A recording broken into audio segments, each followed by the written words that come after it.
Gyeongju, South Korea. Here, near the shores of the Sea of Japan, lie the ruins of Chiang.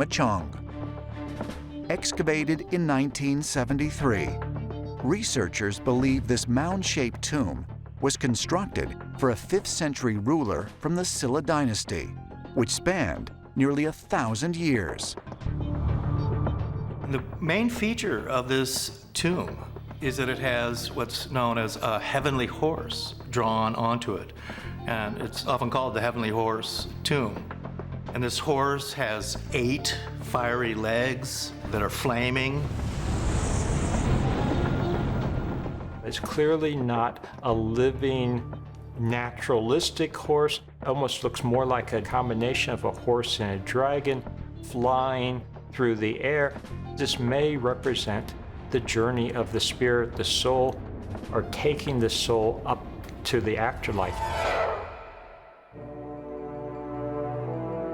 According to most historians, this equestrian illustration represents not only the importance of horses in ancient Korean culture, but also the king's belief in the spirit world. But ancient astronaut theorists have another, much more profound interpretation. They believe the painting of the winged horse symbolizes how the deceased noble would actually journey to another distant realm.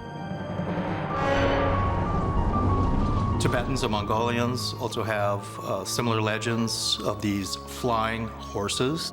And these horses, too, would be analogous to the Vimanas in Sanskrit, which are these flying machines, the chariots of the gods that Eric von Däniken talked about.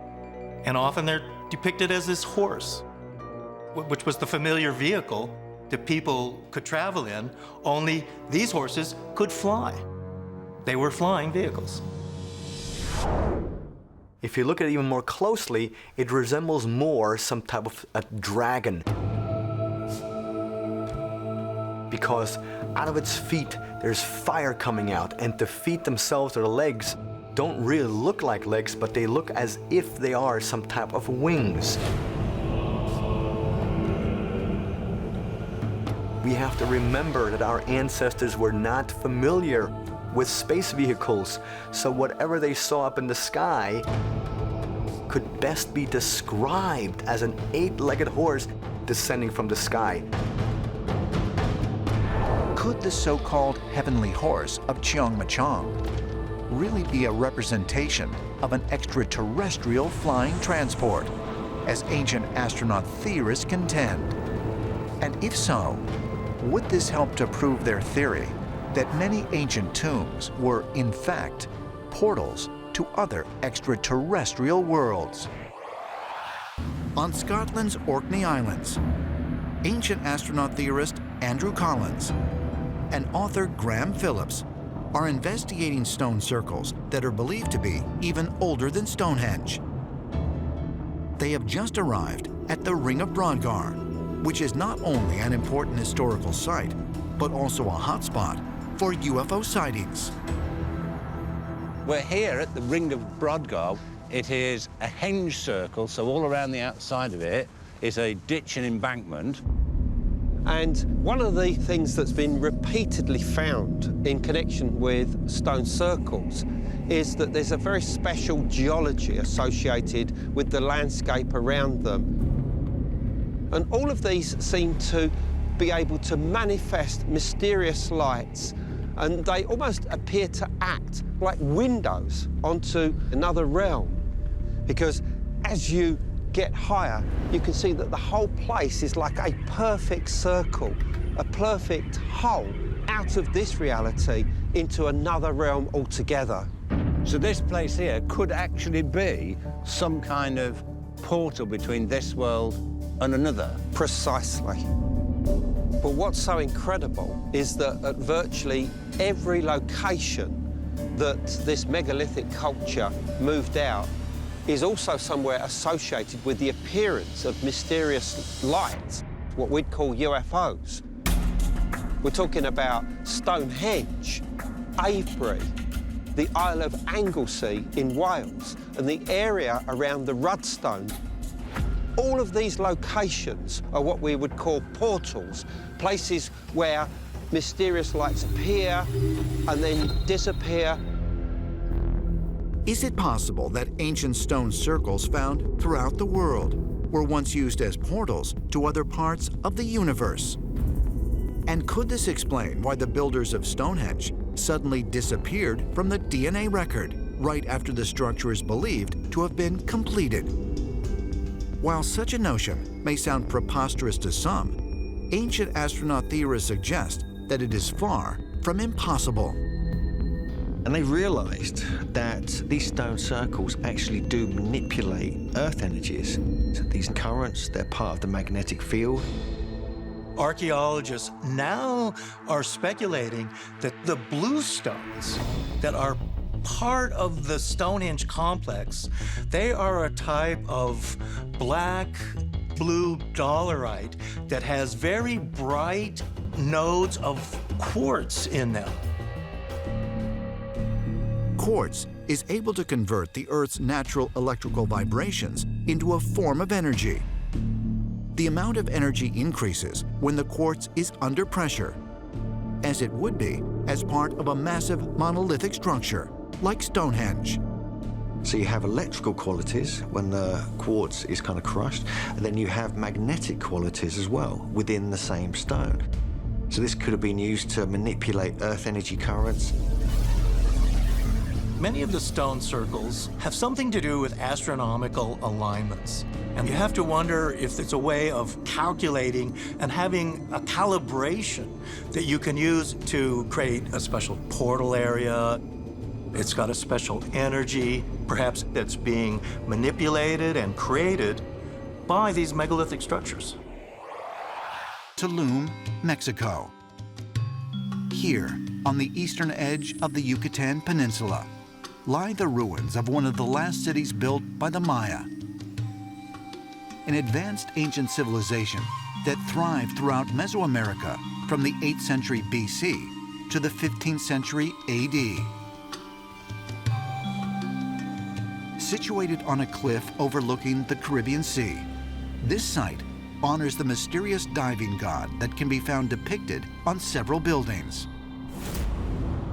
Behind me is the temple of the diving god, and the western doorway is a stucco relief of a winged being who is either diving down from the sky or he's diving down into the water.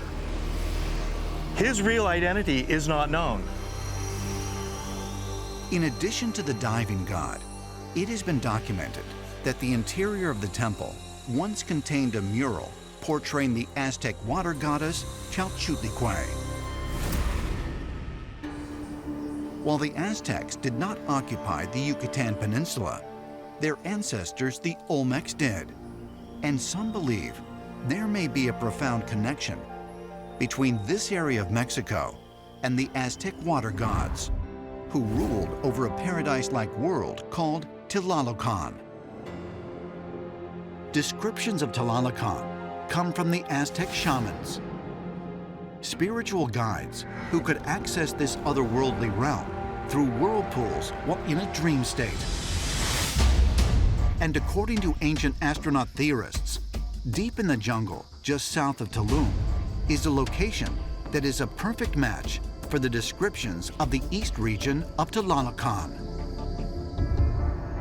There's an intriguing site right here off the coast of the Caribbean Sea, and it may have a connection to the Aztec Tlalocan. And its name is Cenote Angelita, and it's right here. A cenote is a sinkhole where limestone bedrock has collapsed, exposing the fresh water underneath it.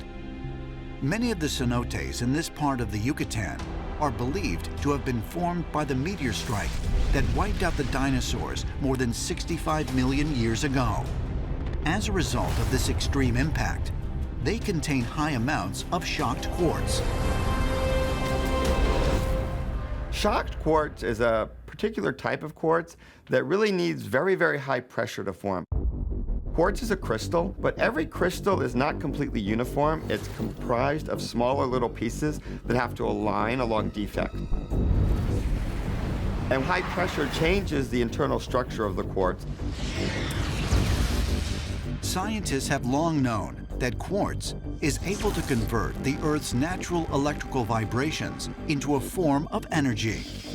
And some have even suggested that it could be used in the formation of wormholes through an electromagnetic reaction called the Casimir effect. The idea is, if I take two metal plates and stick them in the vacuum of space, it turns out because of quantum fluctuations, this creates an effective attractive force between the plates. One can think of this as a negative energy. Now, an intriguing idea that we get is that this is exactly the principle we need to understand perhaps how to stabilize a wormhole. Although there are a number of cenotes in the Yucatan, Cenote Angelita is very unique. About 100 feet below its surface, the fresh water meets up with the salt water coming from the ocean beneath it, creating a mysterious underwater river. Where we are right now in the Yucatan is just about as far east as you can go in Mexico. And the description of Tlalocan was that the very eastern side was where the waters of the underworld met with the waters of the surface world. And that is exactly what we have here. It was said that souls passed through here, and the Aztecs believed very strongly that this was a portal to another dimension. The Aztecs had the legend of the Tlalocan. They entered into through whirlpools in the water. So you can start to connect the dots here and see that those areas could in fact be traversable wormholes that will take us somewhere else. Henan Province, central China. Here, along the shores of the Yi River, are 1,352 ancient caves known as the Longmen Grottoes. Dating back to 493 AD, they contain the most spectacular collection of Buddhist cave art in the world. One of the largest of the over 100,000 stone statues at the site is of the Amitabha Buddha, or the Buddha of infinite light. He is flanked on either side by his two assistants, and collectively, they are known as the Three Saints of the West. For some reason, the sacred mysteries are often presented as threefold. In Mahayana Buddhism, the three guides are Amitabha, the Buddha of infinite light, and his two companions, one representing wisdom and one compassion. It is significant that throughout the ancient world, gods and leaders would often appear in threesomes. For some reason, the triad shows up as a divine, powerful principle. Something about three is telling us some important information about wholeness. Triads, trios, trinities. Why have cultures all over the world envisioned their divine leaders and mythic heroes in power structures of three?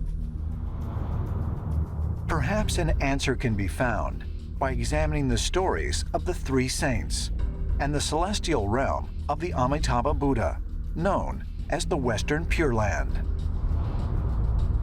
In a former life, Amitabha Buddha was believed to have been a king who renounced his kingdom through a series of vows.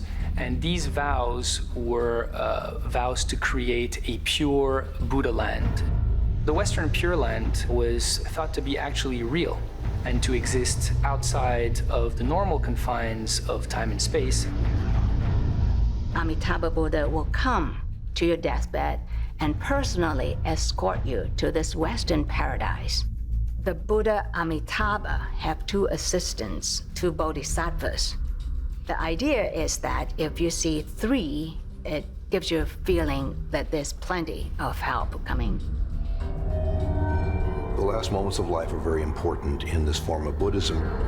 These guiding figures are prime examples of the power of three manifesting in a sacred teaching, helping one to a greater level of consciousness. Is the Western Pure Land really a state of enlightenment, as mainstream scholars believe? Or might these three saints be guiding the deceased to a divine, perhaps even extraterrestrial realm? Ancient astronaut theorists believe the answers can be found in the descriptions of this spiritual paradise. The Amitabha Buddha believed that this was a literal place peopled with gods and goddesses that would give you knowledge and information. And in this place, everyone appears to be golden, and you have the ability to see anything in the universe, the ability to travel anywhere on Earth that you want. Is this really just a myth? Or is the Amitabha Buddha an example of an extraterrestrial who visited Earth and was able to achieve some higher grade of evolution while he was here, and then help others achieve that as well?